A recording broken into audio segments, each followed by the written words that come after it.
France becomes first country in the world to enshrine abortion into its constitution.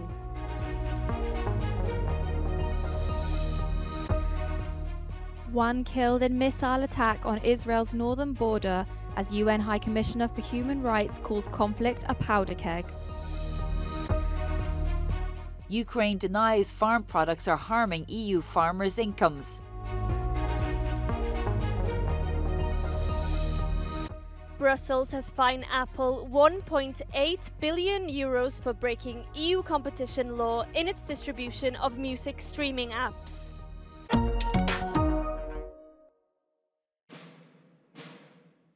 France will officially change its constitution to make abortion a guaranteed right after lawmakers gathered in Versailles on Monday. A joint session of both houses of parliament needed a 3/5 majority after gaining approval of the Senate. The vote will give women a guaranteed right to abortion, enshrined in the company's constitution. Nous sommes encore loin d'être au bout du chemin, mais pas à pas, l'égalité se rapproche. En garantissant la liberté de recourir à l'interruption volontaire de grossesse dans notre Constitution, nous donnons une deuxième victoire à Simone Veil et à toutes celles qui ont ouvert la voie. Nous adressons surtout un message à toutes les femmes. Votre corps vous appartient et personne n'a le droit d'en disposer à votre place.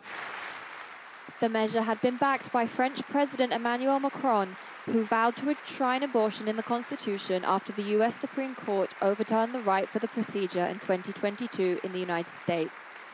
France is the first country in the world to write abortion as a right into its constitution.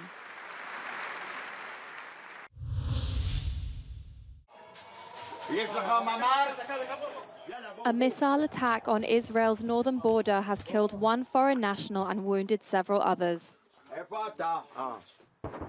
The missile was launched from Lebanon, but has so far not been claimed by Hezbollah. This Monday, Hezbollah has said it prevented 2 attempts by Israeli forces to cross Lebanese territory.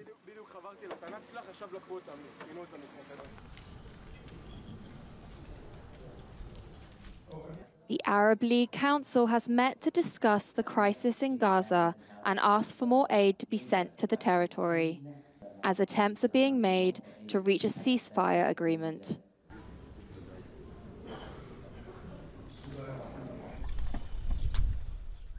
On the ground, 2 residential blocks were hit in Rafah on Sunday, killing at least 13 people, including 4 children. On the same night, attacks in Nuseirat refugee camp killed 12, as conditions in the Gaza Strip continue to deteriorate. Widespread violations of international humanitarian and human rights law. Also on Monday, Volker Turk, the UN Commissioner for Human Rights, called the war in Gaza a powder keg that had the potential to escalate and ignite wider war in both the region and beyond. The U.S. Supreme Court has overturned a Colorado judge's ruling barring Donald Trump from running in the presidential election over the Capitol riots.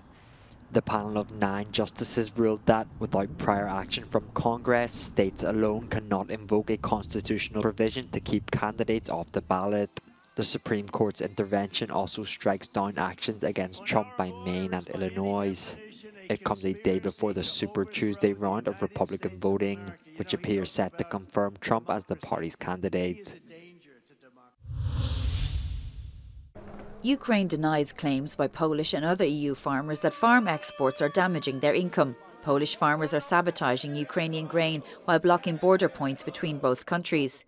The Ukrainian trade representative is in Brussels to try to resolve the issue. Poland and Ukraine are very particular neighbors in terms of agriculture, because in comparison with other neighbors, we have intensive agricultural trade in both directions. Sometimes the products that are subjects of complaints of EU farmers are the products that are as well exported to Ukraine even in bigger amount, like for poultry, for example, because we export to Poland only 4 100,000 tons, and we purchase from Poland 40,000 tons of poultry. So we are net importer of poultry from Poland. But this paradox is in the statistics, but not in the minds of farmers who believe that Ukraine is a source of problems for Polish agriculture. So is it fair to say that a lot of the protests or the protestations from farmers in Poland and Slovakia and so on, I mean, it doesn't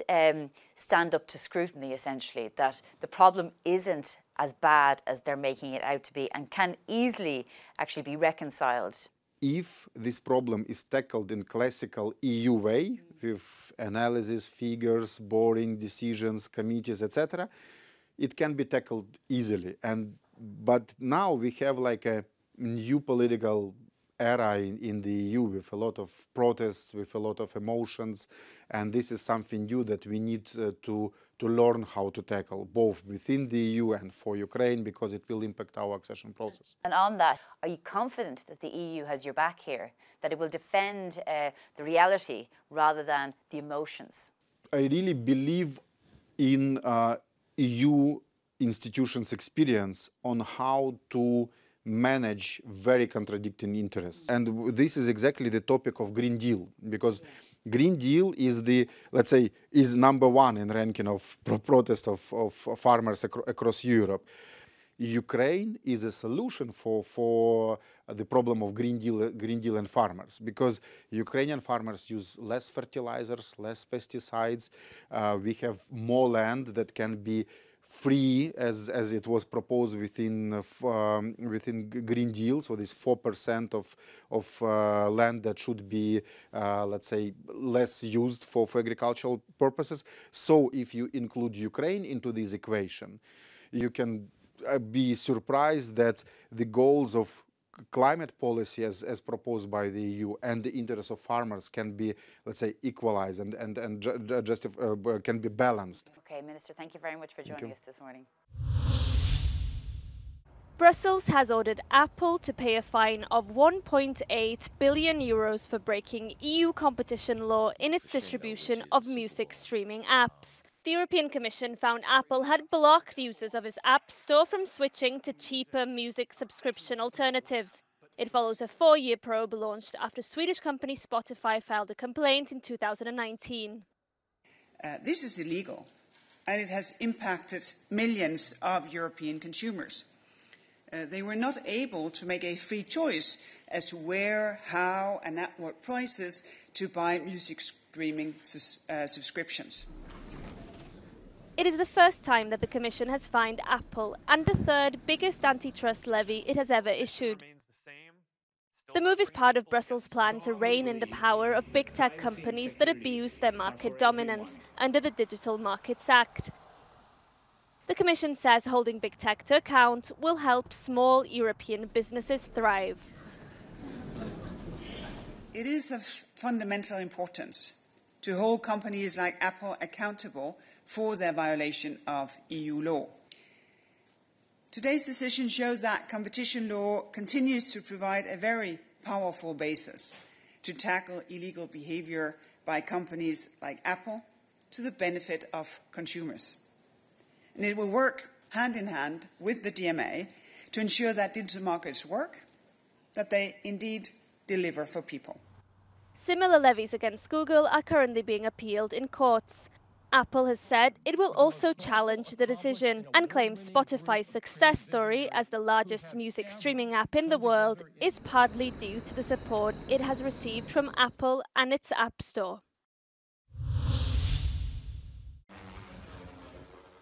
Italian workers' safety has been at the centre of the government's debate after the recent death of 5 workers at a construction site in Florence. In 2021, Italy registered the second highest number of workplace victims in the EU after France, and with the count on the rise this year compared to the same period in 2023, Rome is unveiling a new plan to improve working conditions. The initiative, which falls under the EU-backed National Recovery and Resilience Plan, includes the introduction of an additional number of inspectors and a new points-based license, forcing contractors to comply with safety standards to get permission to work. But both the country's Builders Association and Italy's main unions have criticised the move. Noi ci siamo dichiarati non favorevoli alla patente a punti, ma non perché non vogliamo una stretta sui controlli e sulla qualificazione, perché in realtà la patente a punti, per chi vuole anche fare il furbo, mi permetto di dire, significa che un'impresa del mercato privato apre il 1° gennaio, chiude il 31 dicembre, poi riapre con una nuova impresa il 1° gennaio, quindi magari ha anche consumato i punti, ma gli ritornano. Ovviamente non abbiamo ancora letto che cosa prevede questa patente a punti, però non ci sembra questo il meccanismo giusto. Trade unions see subcontracting as the main cause behind these accidents. Una norma chiara sulla qualificazione delle imprese, che tenga conto della storia delle imprese, che tenga conto del comportamento nei cantieri di quelle imprese. L'impresa che gestiva il cantiere di Firenze aveva avuto già delle irregolarità accertate, sempre in materia di salute e sicurezza, su altri cantieri italiani. Changing the system, trade unions say, would also help attract international investments. It will take several weeks to convert the decree into law, and both trade unions and business organizations hope that the plan can still be improved. Giorgia Orlandi for Euronews in Rome.